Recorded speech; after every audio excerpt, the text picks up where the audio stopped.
Hello નમસ્કાર વિદ્યાર્થી મિત્રો, ગુજરાત એજ્યુકેશન યુટ્યુબ ચેનલ પર આપ સર્વનું હાર્દિક સ્વાગત છે। તો વિદ્યાર્થી મિત્રો, આજના વિડીયોની અંદર આપણે વાત કરવાના છે ધોરણ 10 વિષય વિજ્ઞાન અને તેની અંદર નવા અભ્યાસક્રમ મુજબની ગાલા પ્રયોગ પોથીમાંથી પ્રયોગ નંબર 11નું સોલ્યુશન આપણે મેળવવાના છીએ। તો આ વિડીયોને અંત સુધી જોવાનું ભૂલતા નહીં। ચેનલ ઉપર જો પ્રથમ વખત આવેલા હો તો ચેનલને સબસ્ક્રાઈબ કરી દેજો અને આ વિડીયોને તમારા અન્ય મિત્રો સુધી શેર કરી દેજો। તો આપણે જોઈએ પ્રયોગ નંબર 11। હેતુ છે કે પ્રકાશ સંશ્લેષણ માટે પ્રકાશ જરૂરી છે તે દર્શાવવું। તો પ્રયોગ કરવા માટે જે સાધનો છે એમાં લીલા અને મોટા પર્ણો ધરાવતો કુંડામાં ઉગાડેલો છોડ, જ્ઞાનોંગનો પ્રકાશ પડદો અને પદાર્થની વાત કરીએ તો આલ્કોહોલ અને આયોડિન જોઈશે। ત્યારબાદ અહીંયા જે આકૃતિ આપેલી છે એ આકૃતિ તમારે અહીંયા બાજુમાં દોરી દેવાની રહેશે। તો આ જે પ્રયોગ છે, પ્રયોગ આપણે કેવી રીતે કરશું તો તેની પ્રયોગ પદ્ધતિ આપણે જોઈ લઈએ। તો લીલા અને મોટા પર્ણો ધરાવતો એક છોડ લો, તેને 3 દિવસ સંપૂર્ણ અંધકારમાં રાખો। ત્યારબાદ છોડનું એક મોટું પર્ણ લઈ તેના મધ્ય ભાગમાં આકૃતિમાં દર્શાવ્યા પ્રમાણે જ્ઞાનોંગનો પ્રકાશ પડદો વીંટાળો।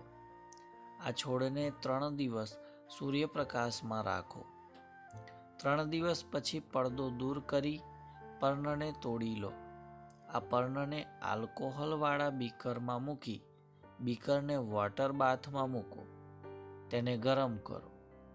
પર્ણ રંગવિહીન બને ત્યારે પાણીથી સ્વચ્છ ધોઈ પર્ણ પર ડ્રોપરની મદદથી આયોડિનના થોડા ટીપા નાખો। આયોડિનનું દ્રાવણ દૂર કરી પર્ણના રંગનું અવલોકન કરવાનું છે। તો અવલોકન જોઈએ તો પર્ણનો પડદો વીંટાળેલ ભાગ ભૂરો બનતો નથી અને બાકીનો ભાગ ભૂરા રંગનો બને છે। તો આ પ્રયોગ પરથી આપણે નિર્ણય જોઈએ તો પ્રકાશ સંશ્લેષણ માટે પ્રકાશ જરૂરી છે, એ આપણે નિર્ણય તારવી શકાય છે। તો આ પ્રયોગ આધારિત કેટલાક પ્રશ્નો છે એનું પણ આપણે સોલ્યુશન જોઈએ। તો પ્રથમ પ્રશ્ન છે કે નીચેના દરેક પ્રશ્નની નીચે આપેલા વિકલ્પોમાંથી સાચો વિકલ્પ પસંદ કરીને આપણે જવાબ લખવાનો છે। એમાં પહેલું છે કે માછલી કયા અંગ વડે શ્વસન કરે છે, તો જવાબ આવશે એ ઝાલર વડે। બીજું, અજારક શ્વસન કરતું સજીવ કયું છે, તો એ આવશે ઈસ્ટ। અને જોડકા જોડવાના છે તો એની અંદર જવાબ આવે છે બી એટલે કે લીલ। તો લીલની સામે આવશે સ્વાવલંબી પોષણ। બીજું છે અમરવેલ, તો એ આવશે પરોપજીવી પોષણ। ફૂગ, તો એ આવશે મૃતોપજીવી પોષણ। અને અમીબા તો પ્રાણીસમ પોષણ, એ જવાબ આવશે। ચોથો પ્રશ્ન કે પ્રકાશ સંશ્લેષણ માટે લીલી વનસ્પતિ નીચે પૈકી કયા ઘટકોનો ઉપયોગ કરે છે, તો આપણો જે જવાબ આવે છે એ બી છે, CO2 અને H2O। ત્યારબાદ પ્રશ્ન નંબર 2 કે નીચેના પ્રશ્નોના 1-2 શબ્દોમાં ઉત્તર લખવાના છે।